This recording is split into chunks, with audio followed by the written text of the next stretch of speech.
श्री राम। जय जय श्री राम। श्री रामचरितमानस अयोध्या कांड। राज्य देने के समय अचानक ऐसी परिस्थिति बन गई कि वनवास के लिए प्रभु श्री राम आदेश हो गया है। आपने पिछले प्रसंग में सुना, अब आगे की कथा श्रवण करें। द्वार भीर सेवक सचिव कहीं उदित रवि देख जागहु, आजु न अवधपति कारण कमन बिसेखि। पछिले पहर भूप नित जागा, आजु हमै बड़ अचरज लागा। जाहु सुमंत जगावहु जाई, कीजिय काजु रजाय सुपाई।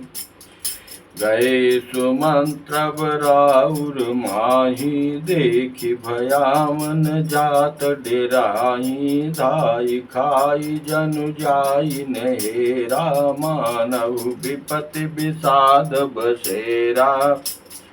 पूछे को न उत्तर देई, गए जय भवन भूप कैकेयी। कही जय जीव बैठ सिरुनाई, देखि भूप गति गयौ सुखाई।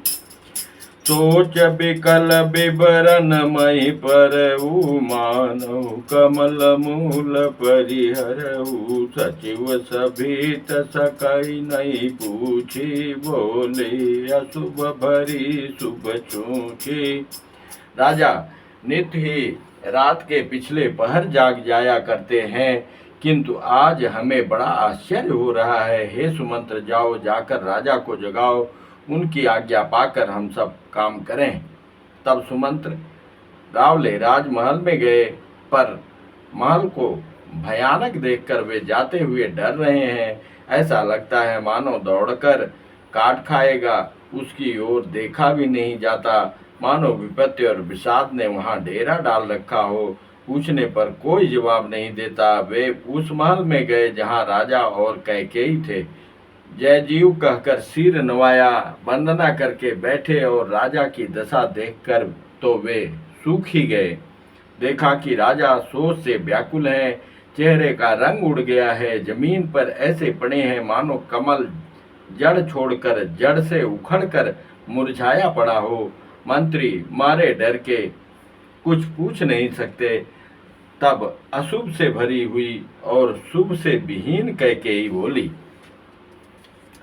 परिन राजहि नींदन से, हेतु जान जगदीश। राम राम रटि भोर किया, कहि न मरम महीश।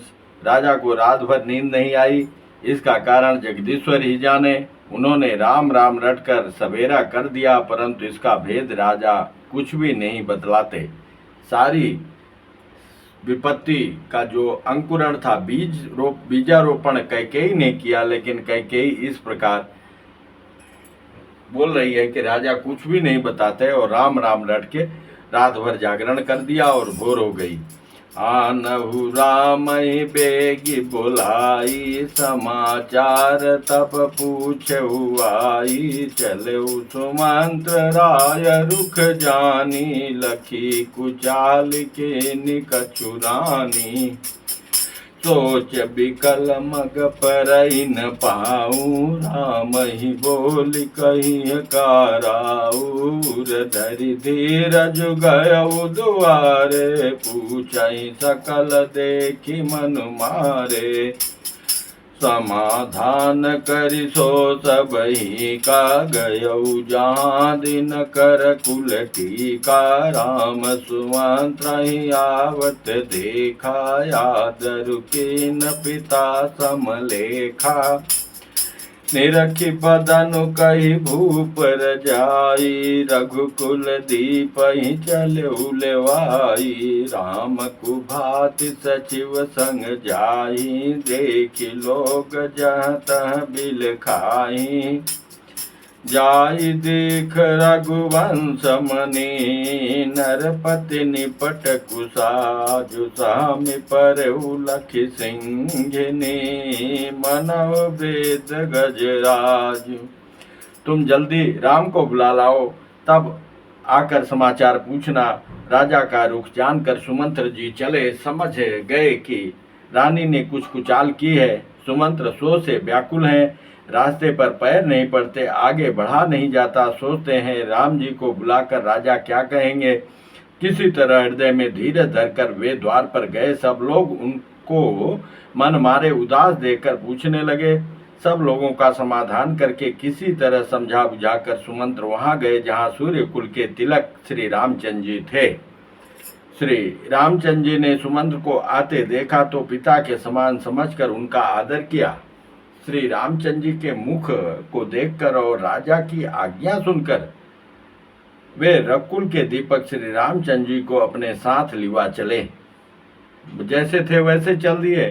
श्री रामचंद्र जी मंत्री के साथ बुरी तरह से बिना किसी लवाजे में जा रहे हैं, यह देखकर लोग जहां तहां विषाद कर रहे हैं। रघुवंश मणि श्री रामचंद्र जी ने जाकर देखा कि राजा अत्यंत बुरी हालत में पड़े हैं, मानो सिंहनी को देखकर कोई बूढ़ा गजराज सहम कर गिर पड़ा हो।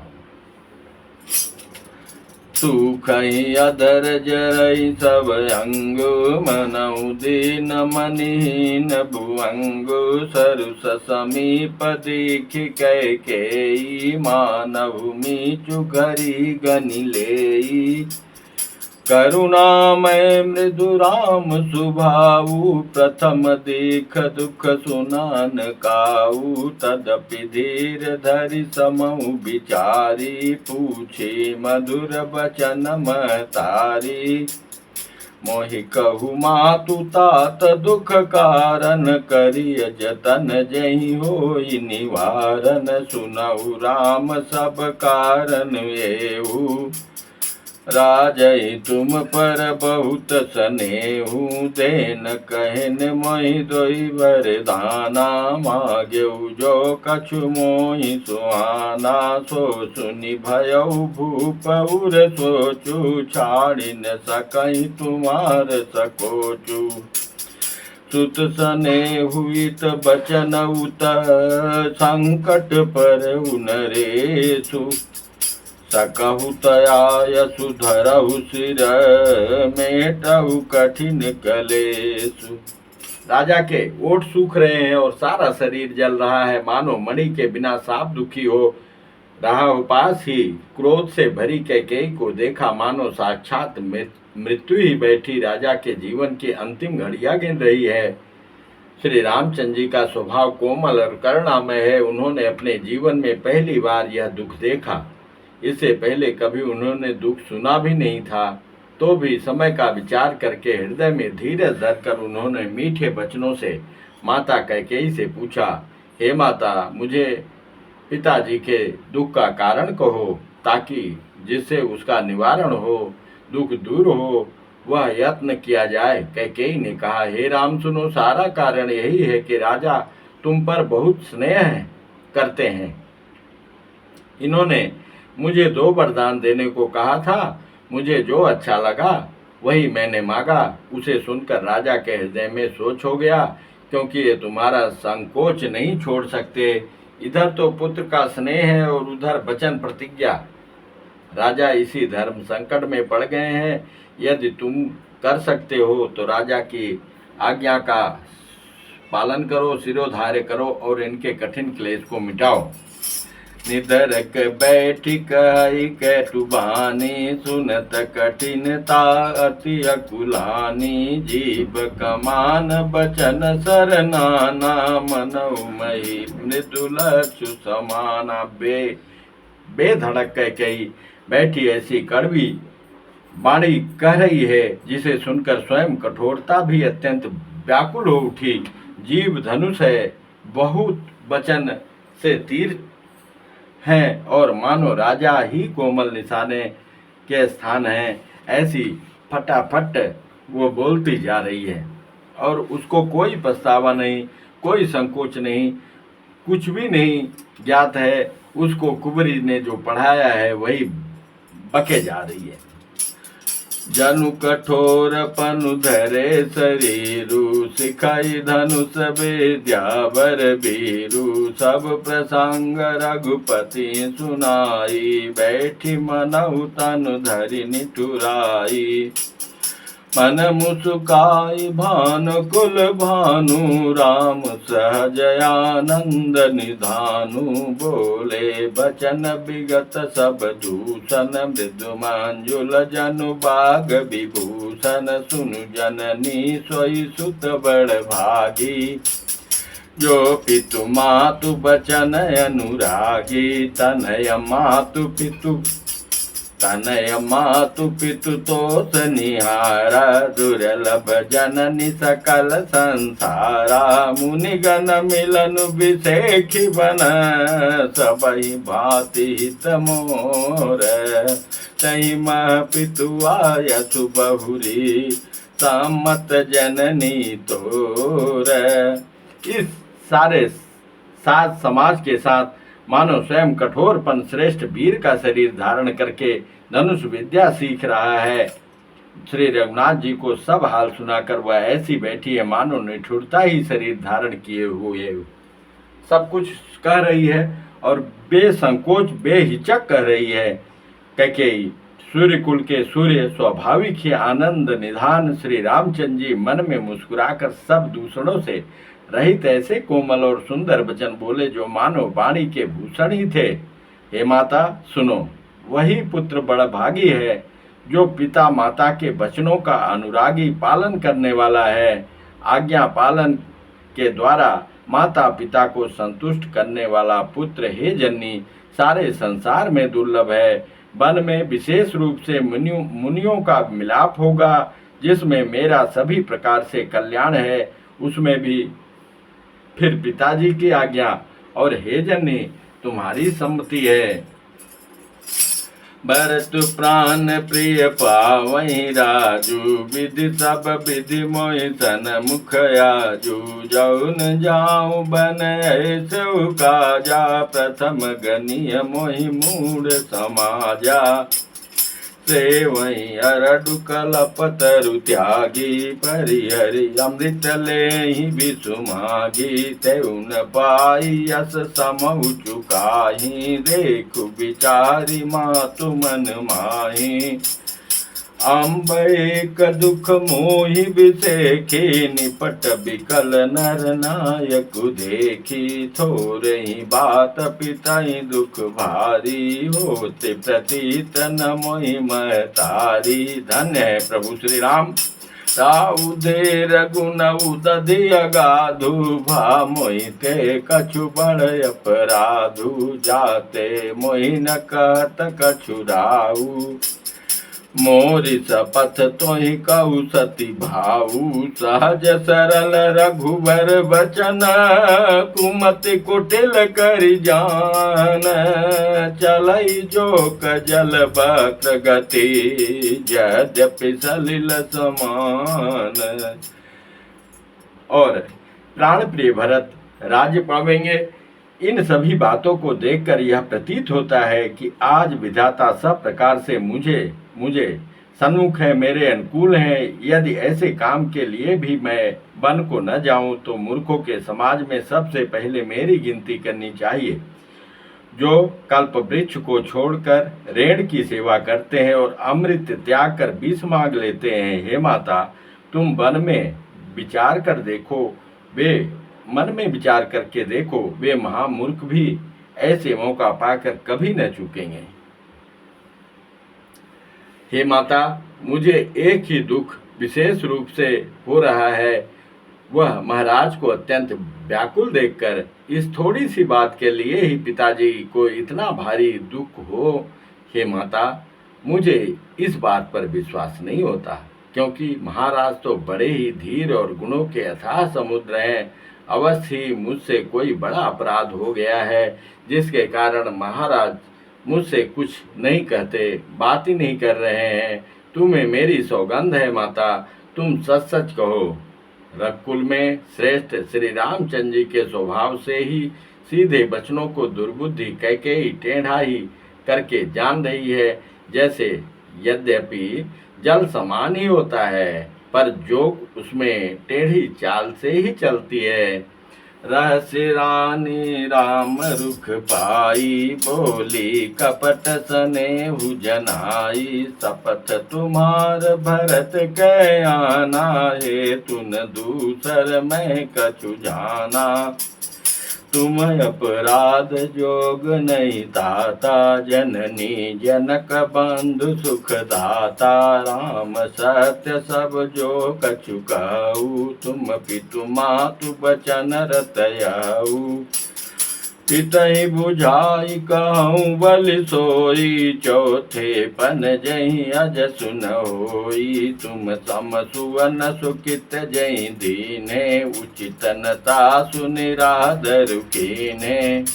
रानी कैकेयी श्री रामचंद्र जी का रूप पाकर हर्षित हो गई और कपटपूर्ण स्नेह दिखाकर बोली, तुम्हारी शपथ और भरत की सौगंध है, मुझे राजा के दुख का दूसरा कुछ भी कारण विदित नहीं है। हे तात, तुम अपराध के योग्य नहीं हो। तुमने माता पिता का अपराध न बढ़ पड़े यह संभव नहीं है। ऐसा असंभव है कि तुम माता पिता का अपराध कर दो। तुम तो माता पिता और भाइयों को सुख देने वाले हो। हे राम, तुम जो कुछ कह रहे हो सब सत्य है। तुम पिता माता के वचनों के पालन में तत्पर हो। मैं तुम्हारी बलिहारी जाती हूँ। तुम पिता को समझाकर वही बात कहो, जिससे चौथेपन बुढ़ापे में इनका अपयश न हो। जिस पुण्य ने इनको तुम जैसे पुत्र दिए हैं, उसका निरादर करना उचित नहीं है। कितनी सावधानी पूर्वक और कितनी बेधड़क और प्रेम दिखाकर कैकेयी बेहिचक बोले जा रही है। लागहि कुमुख बचन शुभ कैसे, मगह गया दिक तीरथ जैसे। राम ही मातु बचन सब भाए, जिमि सुर सरिगत सलिल सुहाए। गई मूर्छा राम ही सुमिरे, निप फिर करवट लेन। सचिव राम आगमन कही, विनय समय समकीन। कैकेयी के बुरे मुख में ये सब शुभ वचन कैसे लगते हैं, जैसे मगध देश में गया आदि के तीर्थ श्री रामचंद्र जी को माता कैकेयी के सब वचन ऐसे अच्छे लगे, जैसे गंगा जी में जाकर अच्छे बुरे सभी प्रकार के जल शुभ सुंदर हो जाते हैं। इतने में राजा की मूर्छा दूर हुई। उन्होंने राम का स्मरण करके राम राम कहकर फिर कर करवट ली। मंत्री ने श्री रामचंद्र जी का आना कहकर समयानुकूल विनती की। अवनिपयकनि राम पगुधारे, धरि धीरज तब नयन उघारे। सचिव समारि राउ बैठारे, चरण परत निप राम निहारे। लिए स्नेह बिकल उर लाई, गए मनि मनऊ फनिक फिर पाई। राम चितई रहउ नर नाऊ, चला विलोचन बारी प्रभाहु। शोक विवश कछु कहै न पारा, हृदय लगावत बारहि बारा।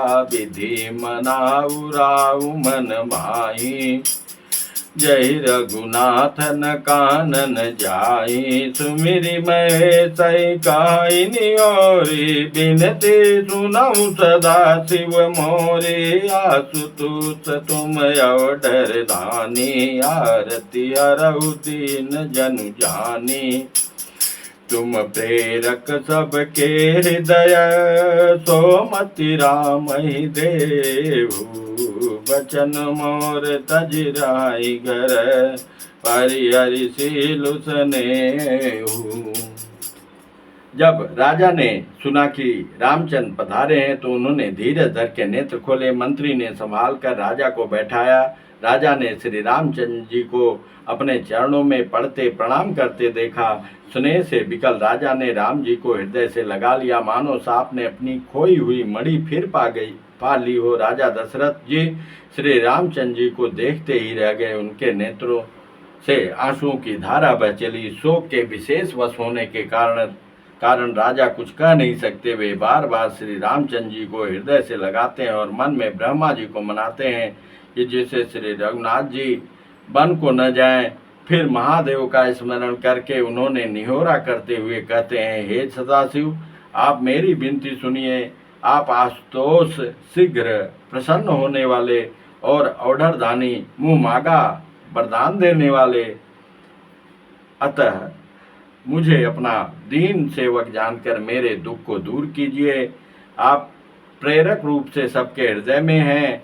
आप श्री रामचंद्र जी को ऐसी बुद्धि दीजिए जिससे वे मेरे वचन को त्याग कर और शील स्नेह को छोड़कर घर में ही रह जाएं। अजसु हो जग सुजसु न साऊ, नरक परऊ बर सुरपुर जाऊ। सब दुख दुसह सहावऊ मोहि, लोचन ओट राम जनि होहि। असमन गुनई राउ नहीं बोला, पीपर पात सरिस मनु डोला। रघुपति पितहि प्रेम वश जानी, पुनि कछु कहि मातु अनुमानी। देश काल अवसर अनुसारी, बोले बचन विनीत विचारी। तात कहूँ कछु करऊँ डिठाई, अनुचित क्षम बजानी लरिकाई। अति लघु बात लागी दुख पावा, काहू न मोहि कही प्रथम जनावा। देखी गोसाई पूछऊ माता, सुनि प्रसंग भय शीतल गाथा। मंगल समय स्नेह बस, सोचु परिहरिय तात। आय सुदेय हरचिय, कही पुल के प्रभु गात। जगत में चाहे अपयश हो और सुयश नष्ट हो जाए, चाहे नया पाप होने से मैं नरक में गिरूं अथवा स्वर्ग चला जाऊं, पूर्व पुण्यों के फलस्वरूप मिलने वाला स्वर्ग चाहे मुझे न मिले और भी सब प्रकार के दुसह दुख आप मुझसे सहन करा लें, पर श्री रामचंद्र जी मेरी आँख की ओट न हो। राजा मन ही मन इस प्रकार विचार कर रहे हैं, बोलते नहीं। उनका मन पीपल के पत्ते की तरह डोल रहा है। श्री रघुनाथ जी ने पिता को प्रेम के बस जानकर और यह अनुमान करके कि माता फिर कुछ कहेंगी तो पिताजी को दुख होगा, देश काल और अवसर के अनुकूल विचार कर विनीत वचन कहे, हे तात, मैं कुछ कहता हूँ या ढिठाई करता हूँ। इस औचित्य को मेरी बाल्यावस्था समझकर क्षमा कीजिएगा। इस अत्यंत तुच्छ बात के लिए आपने इतना दुख पाया। मुझे किसी ने पहले कहकर यह बात नहीं जनाई। स्वामी, आपको इस दशा में देखकर मैंने माता से पूछा। उनसे सारा प्रसंग सुनकर मेरे सब अंग शीतल हो गए। मुझे बड़ी प्रसन्नता हुई। हे पिताजी, इस मंगल के समय स्नेहवश होकर सोच करना छोड़ दीजिए और हृदय में प्रसन्न होकर मुझे आज्ञा दीजिए। यह कहते हुए प्रभु श्री रामचंद्र जी सर्वांग पुलकित हो गए। बोले श्यापति रामचंद्र की जय, उमापति महादेव की जय, पवन सुत हनुमान की जय, श्री वाके बिहारी लाल की जय। जय श्री श्याम, जय श्री राधे श्याम, जय श्री सीताराम। शेष कथा अगले क्रम में आप श्रवण करेंगे। क्रमशः आप कथा को यहीं विश्राम देते हैं। अवश्य श्रवण करने से प्रभु की गुण लीला चरित्र का श्रवण करें, स्मरण करें, प्रसंग की चर्चा करें। उसमें प्रभु से प्रीति स्वाभाविक होती है और कलयुग केवल नाम धारा येन केन प्रकारेण, किसी प्रकार एक घड़ी आधी उगरी आधी पे कुछुआ, तुलसी संगत साधु की कटे कोटि अपराध। और सत्संग का प्रभाव बहुत विशेष है, इसलिए अवश्य श्रवण करें। जय श्री सीताराम।